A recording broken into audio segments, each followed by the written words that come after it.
My name is Dr. Annette Bosworth, and today's video is a quick start to a ketogenic diet.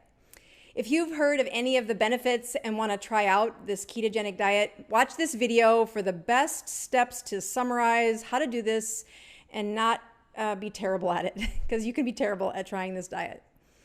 All right, let's start with number one. Number one is to describe this diet, think of it as no sugar, no starch, high fat. And that can sound a little counterintuitive if you've looked at a diet any time in the last 50 years. But this is described as no starch, no sugar, high fat. In my clinic, I use the word anti-inflammatory diet if they don't like the word keto, I'll just say it's the best anti-inflammatory diet that I can help you with. And that comes from most of your diet is fat. So no starch, no sugar, high fat. Number two, I want you to remember the number 20.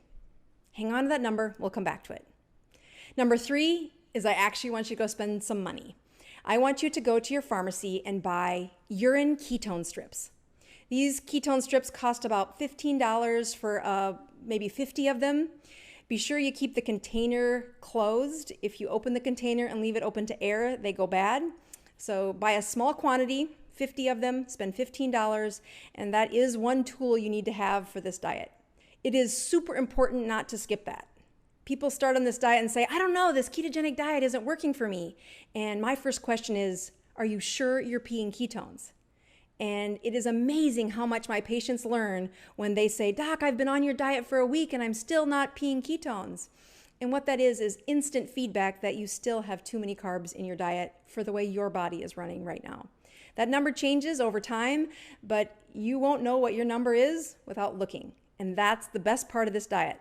So head to your pharmacist and say the words urine ketone strips. Number 3.5, I want you to go to the internet and look for the words and type into search engine medium chain triglyceride, or MCT, specifically C8, C10. This is the kind of fat that is highly absorbed by our bodies and turns into ketones the quickest in your liver. So if your liver is not quite used to making these ketones and it's just kind of taken the first few baby steps, this supplement comes in really handy. We're going to do a whole nother video about that, so just push click, have it delivered in a week, and we'll get to that. You don't need it right away. Okay, step number 4 is to empty your cupboards. Yes, this can be difficult. This diet has a lot to do with behaviors and habits, and as we change those behaviors and habits, you cannot believe how tempted patients are and people are for those carbohydrates. And if they're in the cupboard next to you, it's like asking an alcoholic to serve alcohol at the bar. It is too easy when those temptations are really close. The proximity between you and the closest carbohydrate is really important. And they're everywhere in our life. In your work, on the way to work, on your commute, at lunch, your neighbor, your friend is eating carbs. So clean out the one place you control. Clean out the cupboards within your home. Get that place to be low from temptations and a place where you are safe and away from all carbs. You know, the temptations are often what sabotage patients in this diet. Just like when an alcoholic is trying to rid from all the stash places they've hid their alcohol when they're trying to get sober.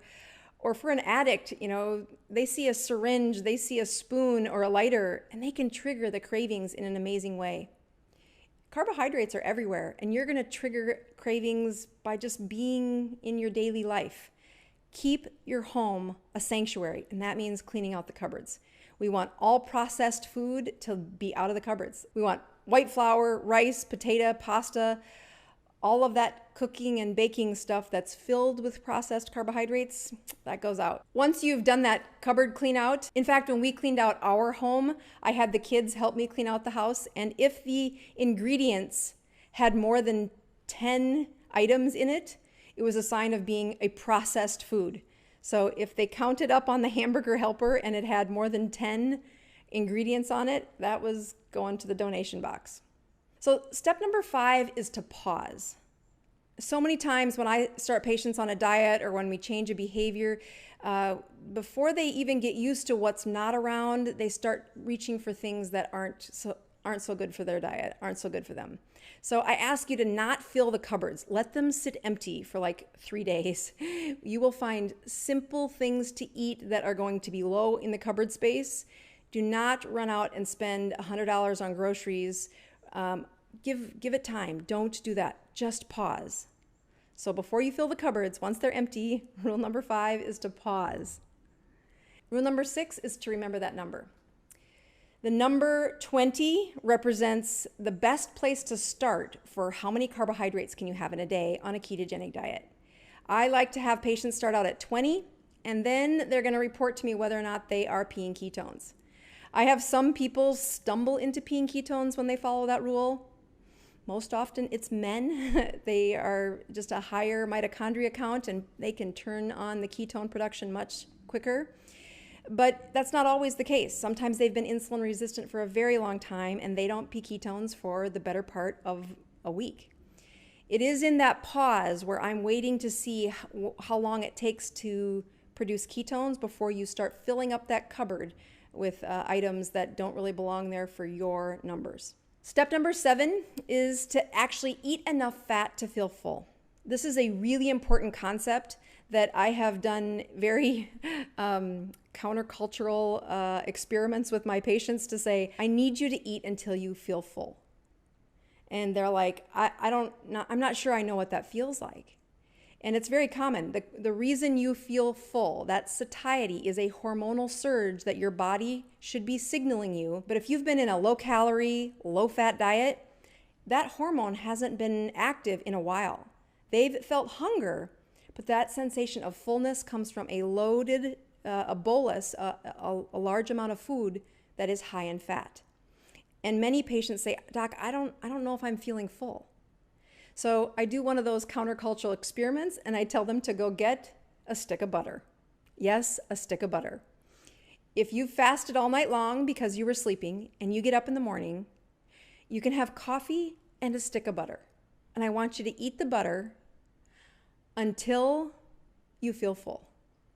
It is incredible what that sensation feels like, and once they mark that in their minds as satiety, they learn to hear that signal over and over again. But many of them haven't felt it for years.